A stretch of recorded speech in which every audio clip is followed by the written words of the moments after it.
اعوذ باللہ من الشیطان الرجیم بسم اللہ الرحمن الرحیم۔ ناظرین کرام السلام علیکم۔ وفاقی دارالحکومت اسلام آباد سے اپنے پروگرام کیپٹل نیوز ٹاک میں chief executive I C V news network group of publication, سابق امیدوار ممبر برائے قومی assembly NA47 Islamabad, director I C V research and development private limited M Yaqub Alvi اپنے ناظرین سے مخاطب ہیں۔ ناظرین کرام، آج کے اس مختصر پیغام میں میرے ناظرین کے ساتھ ساتھ میرا تخاطب راولپنڈی کے آنریبل آفیسر جناب سید خالد حمدانی صاحب اور پنجاب کے آئی جی جناب ڈاکٹر عثمان انور صاحب ہیں۔ میں آج پولیس کے ان بڑے افسران کے نوٹس میں یہ بات لانا چاہتا ہوں کہ لاری اڈا پیر بدائی کے نام نہاد چیئرمین بلکہ سرغنہ عمران خان کو یہاں پر کس نے اختیارات دیے ہیں کہ وہ اڈے کی حدود میں کرپشن، ناجائز تجاوزات اور غیر قانونی تعمیرات کا بے تاج بادشاہ بن چکا ہے؟ کوئی پوچھنے والا نہیں۔ اڈے کے ایڈمنسٹریٹر سمیت اڈے کے سارے ملازمین اس سرغنے کے سہولت کار ہیں۔ یہ بھی نہیں کہ یہ ملزم عمران خان اپنے ہوٹل میں، ہوٹل سے مراد میں آپ کو بتاتا چلوں کہ یہ ملزم عمران خان تجاوزات اور غیر قانونی تعمیرات مافیا کا سرغنہ اڈے کی حدود میں، پیر بدائی اڈے کی حدود میں ایک چھوٹے سی ہوٹل، کینٹین ٹائپ اور ناقابل استعمال چارپائیوں اور بستروں کے ساتھ مسافر خانہ کے کاروبار سے وابستہ ہے۔ ایک چھوٹا سا کاروبار کرنے والا یہ شخص آخر راولپنڈی کے سب سے بڑے اڈے المعروف اڈا پیر بدائی کا سرغنہ کیسے بن گیا؟ اس کو کس کی سپورٹ حاصل ہے؟ ناظرین کرام،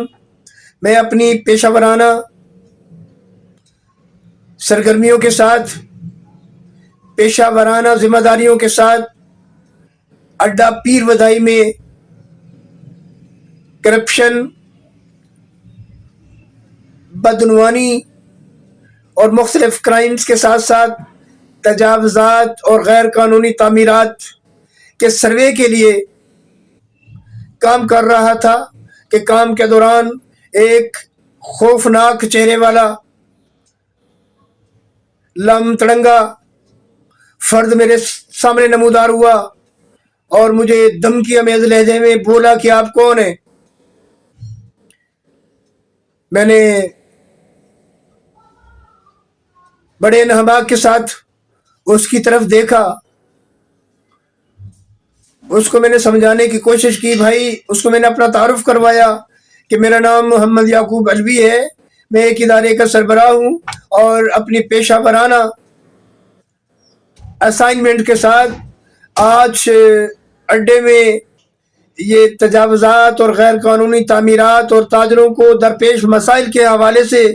ایک سروے رپورٹ کے لیے کام کر رہا ہوں۔ بس میرا اتنا کہنا تھا کہ اس نے مجھے اشارہ کرتے ہوئے کہا کہ یہاں سے نکل جاؤ۔ اس کے اس حکم کے بعد میں سوچنے پر مجبور ہو گیا کہ آخر یہ شخص کون ہے اور اس کو کیا تکلیف ہے اور اتنے دھمکی امیز لہجے میں یہ میرے ساتھ کیوں بات کر رہا ہے۔ اچانک مجھے محسوس ہوا کہ یہ اسی سرغنے کا بندہ ہے جس کے خلاف میں رپورٹ بنا رہا ہوں، تو ممکن ہے کوئی ناخوشگوار واقعہ رونما نہ ہو جائے۔ میں وہاں سے موو کر گیا۔ اسی شام 4 بجے کے قریب میں سی ای او صاحب راولپنڈی میونسپل کارپوریشن کے دفتر میں پہنچا اس تمام ضروری کارروائی سے باخبر کرنے کے لیے، تو میری دفتر میں آمد سے پہلے یہ کرمنل، جس کے بارے میں بے شمار شکایات ہمارے پاس موجود ہیں، دفتر میں پہلے ہی موجود تھا۔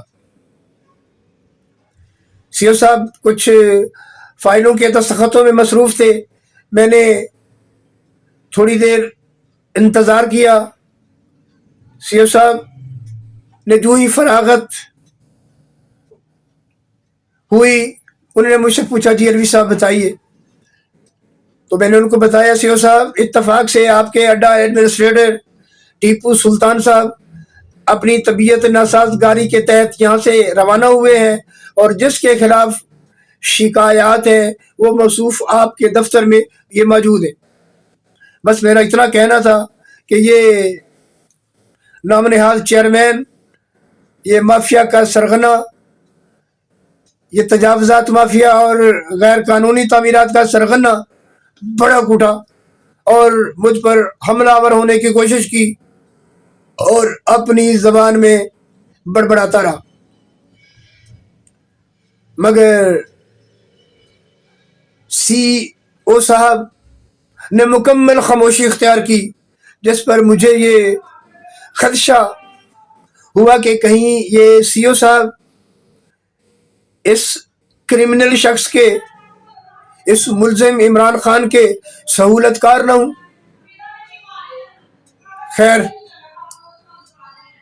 تھوڑی دیر کے بعد سی او صاحب نے فرمایا کہ الوی صاحب ابھی ماحول بدمزہ ہو چکا ہے، آپ تشریف لے جائیں، پھر نیکسٹ ملاقات کر لیں گے۔ میں نے مناسب سمجھا اور وہاں سے موو کر گیا۔ ناظرین کرام، کہنے کا میرا مطلب آپ کو سمجھ میں آ چکا ہے کہ مافیاز کے تعلقات چھوٹے اہلکاران سے نہیں ہوتے، بلکہ اداروں کے سربراہان تک ان کی رسائی ہوتی ہے، جس کی وجہ سے وہ انسانی حقوق کی پامالی اور دندناتے نظر آتے ہیں۔ ناظرین کرام، یہ تو تھی مافیا، چھوٹے سے مافیا کی کارستانی۔ میں یہ بھی بتاتا چلوں کہ یہ عمران خان کوئی بہت بڑا لاری اڈے کا تاجر نہیں ہے، بظاہر ایک چھوٹی سی کینٹین پر مضر صحت کھانوں کے ساتھ اور ایک ساتھ انتہائی ناقابل استعمال چارپائیوں اور غلیظ بستروں کے ساتھ یہ مسافر خانے کا کام بھی کرتا ہے۔ ناظرین، سوچنے کی بات ہے کہ اتنا معمولی سا کاروباری اڈے کا سرغنہ کیسے بن گیا، سی او کے دفتر تک اس کی رسائی کیسے حاصل ہوئی اس کو، اور اڈے کی ساری انتظامیہ کو اس نے یرغمالی کیسے بنایا ہوا ہے، چونکہ جو سرکاری دفتر وہ مکمل طور پر اسی عمران خان کے تصرف میں رہتا ہے۔ ناظرین کرام، یہ تو اس مافیا کی چھوٹی سی کہانی اور چھوٹی سی کارستانی ہے۔ اس کے ساتھ میں آپ کو بتاتا چلوں کہ کچھ ایسے معاشرے کے ناسور بددیانتیوں اور بدعنوانیوں میں ملوث 25 سال 30 سال سرکاری اداروں میں اپنے فرائض سر انجام دینے کے بعد، مکمل مراحت کے بعد جب ریٹائرمنٹ کے مرحلے میں آتے ہیں تو پھر وہ اس